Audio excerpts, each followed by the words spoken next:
नमस्कार मित्रांनो, कशा आहात? सगळं ठीक चाललंय ना? आज आपण जरा थोड्या वेगळ्या विषयावर चर्चा करणार आहोत. खरं तर हा व्हिडिओ आत्ता कॉलेजला असलेल्या विद्यार्थ्यांपेक्षा किंबहुना विद्यार्थ्यांच्या पालकांसाठी आहे. पालकांनी हा व्हिडिओ अवश्य ऐकावा, आवर्जून ऐकावा आणि आपल्या पाल्यांना आपली बुद्धिमत्ता सिद्ध करण्यासाठी प्रोत्साहन द्यावं. अन्सार शेख पुण्याचा आहे पा, ऐकले नाव आहे, किंवा हसन सफीन गुजरातचा आहे पा, मध्य प्रदेशातली तपस्या परिहार, तामिळनाडूतला यम शिवगुरु प्रभाकरन आणि लखनौचा कुलदीप द्विवेदी. ऐकले नाव? कुठले आले? असलं आपण काय ऐकत नाही, त्यामुळे आपण आहे तिथंच असतो. दुसऱ्यांच्या बरोबर आपली प्रगती व्हावी अशी अभिलाषा बाळगावी ना, आपल्या बरोबर दुसऱ्यांची व्हावी यासाठी नावं ऐकलेली असायला पाहिजे होती. इथून पुढे जर जागरूक राहा, आजूबाजूला काय झाले बघा, राज्य पातळीवर, राष्ट्रीय पातळीवर, आंतरराष्ट्रीय पातळीवर तिसरं महायुद्ध होऊ घातलेलं आहे. तुमचं काय कॉन्ट्रीब्युशन असणारे करा विचार. हे जनरल नॉलेज जे आहे हे करंट अफेअर्स पाहिल्यामुळं वाढतं. युट्यूबवर देखील वेगळ्या विषयावरचे व्हिडिओ असतात पहा, आपण ठराविक गाणी, विनोद एवढंच पाहतो, तेही पाहिलं पाहिजे, पण बाकीच्या गोष्टी महत्वाच्या आहेत ना. आता जो अन्सर शेख आहे पुण्यातला, त्याचे वडील ऑटो ड्रायव्हर आहेत, ऑटो रिक्षाचे. गरिबी खूप आहे घरी, अत्यंत हालाकीची परिस्थिती आहे. हसन सफीन जो आहे गुजरातचा, त्याची आई तर पोळ्या करूनच संसार चालवते, पोळ्या लाटण्याचं काम करते. मध्य प्रदेशातली तपस्या परिहार ही मुलगी आहे, हिचे वडील एक गरीब शेतकरी आहेत, कसं बस पोट भरतात. तामिळनाडूचा यम शिवगुरु प्रभाकरन हा मुलगा तो प्लॅटफॉर्म रेल्वेच्या झोपून तिथेच अभ्यास करतो. त्याची आई आणि बहीण नारळाच्या झावळ्या म्हणजे नारळाच्या फांद्या विकायचा व्यवसाय करतात. त्यात किती पैसे मिळायचे कल्पना करा. नारळ नव्हे, त्याची खूप गरिबीची परिस्थिती, झोपायला जागा नाही, अभ्यासाला जागा नाही. तसंच लखनौचा जो कुलदीप द्विवेदी आहे, त्याचे वडील लखनौ विद्यापीठात सिक्युरिटी गार्ड आहेत. सिक्युरिटी गार्डला काय पगार असेल, पण वरच्या त्या चौघांच्या पेक्षा त्यातले दर बरे, 2 वेळा ते 1 वेळा तरी खायला मिळत असेल. पण याहून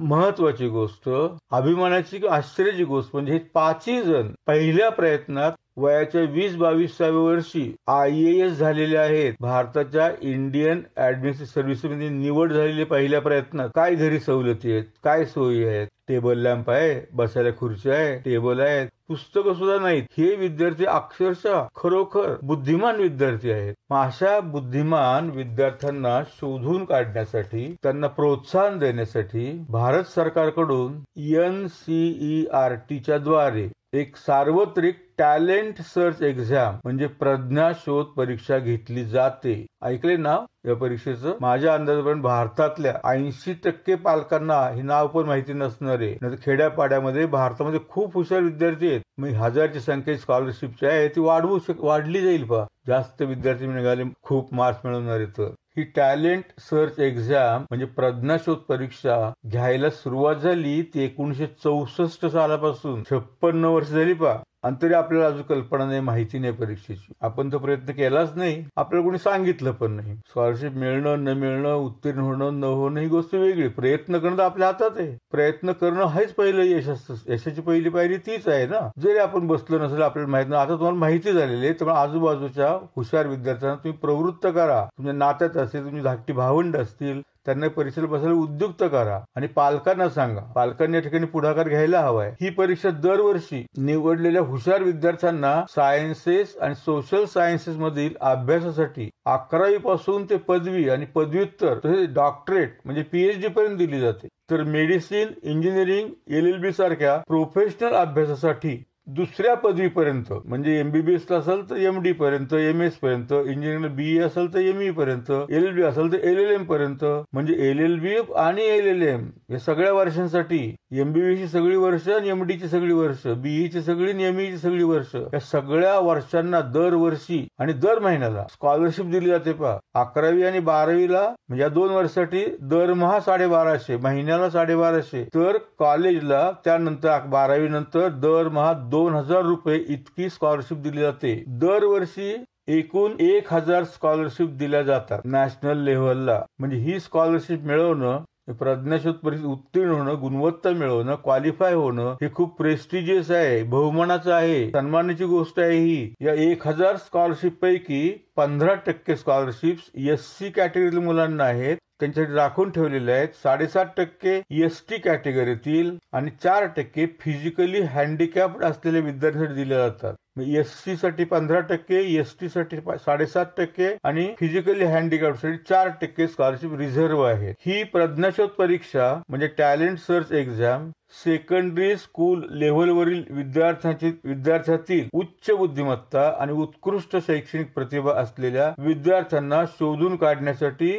आणि दरवर्षी घेतली जाते. नॅशनल टॅलेंट सर्च एक्झाम म्हणजे एक नॅशनल लेव्हल स्कॉलरशिपचा प्रोग्रामच आहे. या प्रोग्राम मधून किंवा परीक्षेद्वारे सायन्सेस, मॅथमॅटिक्स आणि सोशल सायन्सेस, लॉ आणि अॅनालिटिकल रिझनिंग याकडे विशेष कल म्हणजे ऍप्टिट्यूड असणाऱ्या प्रतिभावान विद्यार्थ्यांना शोधलं जातं. त्यासाठी परीक्षा आहे आणि प्रोत्साहन म्हणून स्कॉलरशिप दिली जाते. ही जी NTSE परीक्षा आहे, national talent search exam NTSE, ही एकूण 2 भागात विभागलेली आहे. पहिल्या भागाची परीक्षा ही त्या राज्यातील राज्य सरकारकडून राज्य पातळीवर, तर दुसऱ्या भागाची परीक्षा NCERT कडून राष्ट्रीय पातळीवर घेतली जाते. मान्यता प्राप्त हायस्कूलमध्ये 10वीला असणारे, 10वी पास नव्हे, 9वी पासून 10वीला आलेले विद्यार्थी आहेत, अशा विद्यार्थ्यांना मागच्या वर्षी 9वीला जर 60% गुण किंवा जास्त असतील तर ते राज्य सरकारकडून घेतल्या जाणाऱ्या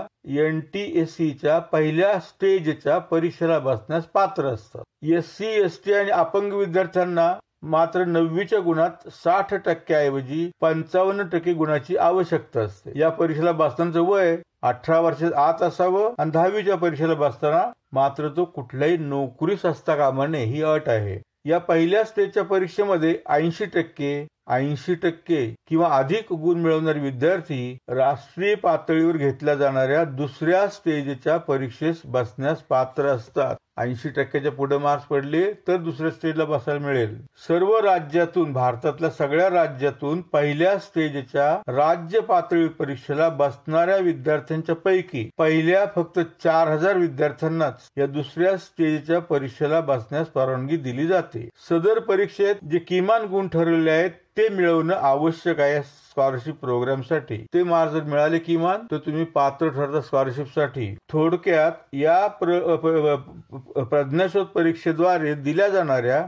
राष्ट्रीय शिष्यवृत्तीसाठी निवडण्याची प्रक्रिया 2 टप्प्यात होते. पहिला टप्पा, राज्य सरकारकडून घेतल्या जाणाऱ्या लेखी परीक्षेत पात्र ठरणारे विद्यार्थी NCERT कडून घेतल्या जाणाऱ्या राष्ट्रीय पातळीवर दुसऱ्या टप्प्यातील परीक्षेला बसू शकतात. हा पहिला टप्पा म्हणजे राज्य सरकारची NTSEची पहिल्या स्टेजची परीक्षा. आणि दुसरा टप्पा NCERT कडून घेतलेली राष्ट्रीय पातळीवरील परीक्षा दुसरा टप्पा. दुसरा टप्पा प्रत्येक राज्याचा कोटा हा त्या राज्यात सेकंडरी लेव्हलला प्रवेश घेतलेल्या विद्यार्थ्यांच्या संख्येच्या प्रमाणात ठरवला जातो. 4000 विद्यार्थी सगळ्या राज्यातून घ्यायचे तर कुणावर अन्याय होता का म्हणे. प्रत्येक राज्यात 10वीला प्रवेश घेतलेले त्या राज्यातले एकूण विद्यार्थी असे सगळ्या राज्याचे विद्यार्थी प्रत्येक राज्यातले धरून तर प्रत्येक राज्याच्या 10वीच्या ऍडमिशन घेतलेल्या विद्यार्थ्यांच्या संख्येच्या प्रमाणात विद्यार्थी सेकंड स्टेजला पाठवले जातात. या दुसऱ्या टप्प्यातील परीक्षेत जनरल कॅटेगरीतील विद्यार्थ्यांना प्रत्येक पेपरमध्ये किमान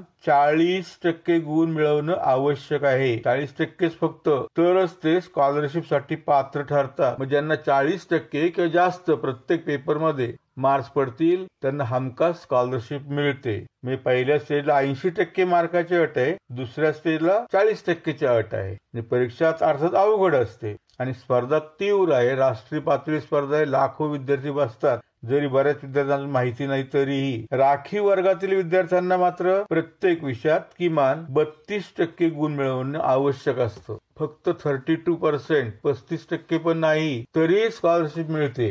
पण दुसऱ्या स्टेजला दरवर्षी एकूण 1000 स्कॉलरशिप दिल्या जातात. या 1000 पैकी 750 स्कॉलरशिप या जनरल कॅटेगरीतील विद्यार्थ्यांसाठी आणि राहिलेल्या राखीव वर्गातील विद्यार्थ्यांसाठी असतात. दुसऱ्या स्टेजच्या परीक्षेत किमान गुण मिळवले तर स्कॉलरशिप मिळण्यास तुम्ही पात्र ठरता. सदर परीक्षेसाठी 2 पेपर असतात. पैकी पहिला पेपर हा मेंटल ॲबिलिटीचा महत्वाचा पेपर असतो. पहा, तुमची मेंटल ॲबिलिटी तपासणं पहिला पेपर सगळ्यांना कॉमन असतो. तर दुसरा विद्यार्थ्यांच्या संबंधित विषयाशी, ज्याला मेंटल ॲबिलिटी टेस्ट असं म्हणतात, परीक्षा ऑनलाईन पद्धतीनेच घेतली जाते. तुमच्या माहितीसाठी सदर परीक्षा सिलेबस सुद्धा सांगणार आहे. सिलेबस काही खूप मोठा नाहीये आणि जर नीट पाहिलं तर 10वीचे टॉपिक त्याच्यामध्ये आहेत. अवघड नाही, पण तयारी करायला पाहिजे. जास्तीत जास्त मार्क्स मिळेल तर स्कॉलरशिप मिळेल. हा जो पहिला पेपर आहे कॉमन, त्याला मेंटल ॲबिलिटी टेस्ट म्हणतात. MAT, मॅट म्हणजे मेंटल ॲबिलिटी टेस्ट. याच्या सिलेबस मधले टॉपिक असे आहेत पहा: alphabets and number test, blood relations, distance and directions, paper cutting and folding, Venn diagrams, VENN, mathematical operations, calendar, time and clock, missing characters, embedded figures, ranking arrangement, word problem, cube and dice, water and mirror image. म्हणजे हा paper syllabus पाहिला असं दिसते पहा, हा रिझनिंगचा paper आहे. जर तुम्हाला पझल्स वगैरे सोडवायची आवड असेल, सवय असेल, सराव असेल, हा पेपर अगदी सोपा जाईल तुम्हाला, खूप स्कोर होईल. आता दुसरा पेपर जो आहे, पहिला पेपर तो सगळ्यांना कॉमन आहे, पण दुसरा जो पेपर आहे तो प्रत्येक विभागासाठी वेगळा आहे. म्हणजे सायन्सेसच्या विद्यार्थ्यांसाठी वेगळा आहे, सोशल सायन्सच्या विद्यार्थ्यांसाठी वेगळा आहे आणि मॅथमॅटिक्सच्या विद्यार्थ्यांसाठी वेगळा आहे. तर सायन्सच्या विद्यार्थ्यांचा सिलेबस आहे सायन्सचा, त्यामुळे 3 भाग आहेत: फिजिक्स, केमिस्ट्री आणि बायोलॉजी. हे 3च विषय आहेत, मॅथमॅटिक्स नाही यामध्ये. फिजिक्सचा सिलेबस जर पाहिला म्हणजे ओळखीचा असेल पहा: magnetism and electricity, motion and force, measurements, work and energy, the universe, light and sound, sources of energy, acid, bases, salt, metals and non-metal, periodic classification of elements. संपलं. बस एवढा सिलेबस आहे फिजिक्सचा. केमिस्ट्रीचा सिलेबस त्याहून कमी आहे पहा: structure of atom, carbon and its compounds, physical and chemical changes, fibers and plastics, air, soil and water. आणि तिसरा भाग आहे बायोलॉजी. यामध्ये microorganism, life processes, reproduction, heredity and evolution, plant and animal nutrition, diversity in living organism, cellular level of organisation, human body, some common diseases, our environment. एवढाच syllabus सायन्सच्या विद्यार्थ्यांसाठी आहे या स्कॉलरशिपच्या परीक्षेसाठी, नॅशनल टॅलेंट सर्च एक्झामचा. आता आपण पाहूया social सायन्सेसचा syllabus. Social सायन्सच्या सिलेबसचे 3 भाग आहेत: हिस्ट्री, जॉग्राफी आणि सिव्हिक्स. त्यातलं हिस्ट्रीचा सिलेबस जर व्हास्ट आहे, आर्ट्सच्या विद्यार्थ्यांना मात्र सोपा वाटेल. या हिस्ट्री मधला जो सिलेबस आहे, टॉपिक सिलेबसचे पहा: French revolution, industrial revolution, Mughal empire, British Raj, Maurya empire, Indian freedom struggle, medieval architecture and culture, early medieval period, early states, Indus Valley Civilization, Conquerors from Distant Lands, Jainism and Buddhism, Popular Movement and Social Reforms, Nationalization in various countries, Introduction and Sources of Ancient Indian History, World War First and Second, Vedic Period, New Empires and Kingdoms, World History, UN and international agency. हा syllabus हिस्ट्रीचा थोडासा vast आहे, पण अभ्यास केला तर अवघड काहीच नसतं. दुसरा भाग आहे जॉग्राफीचा. हा सिलेबस छोटासा आहे: natural vegetation, our country India, motion of the earth, India and its neighbour, climate, India and world, Indian physiographic division, drainage in India, solar system, major domains and land reform आणि population. बस एवढासा syllabus जॉग्राफीचा. आणि शेवटी आहे सिव्हिक्स म्हणजे नागरिकशास्त्र. हा syllabus तर अगदी छोटा आहे पहा: Indian constitution, local and state government, Indian government आणि ज्युडिशियरी. बस 4 भागाचा सिलेबस आहे, 4च टॉपिक आहेत. आणि पुढचा भाग आहे तो मॅथमॅटिक्स. सायन्सच्या, सोशल सायन्सेसच्या पेक्षा, सिलेबस पेक्षाही सगळ्यात छोटा सिलेबस आहे तो मॅथमॅटिक्सच्या विद्यार्थ्यांसाठी. सिलेबस असा आहे: arithmetic progression, number system, polynomials, real numbers, quadratic equation, percentage, mensuration, rational numbers, circles, trigonometry, surface area and volume, simple and compound interest, triangles, arithmetic, coordinate geometry,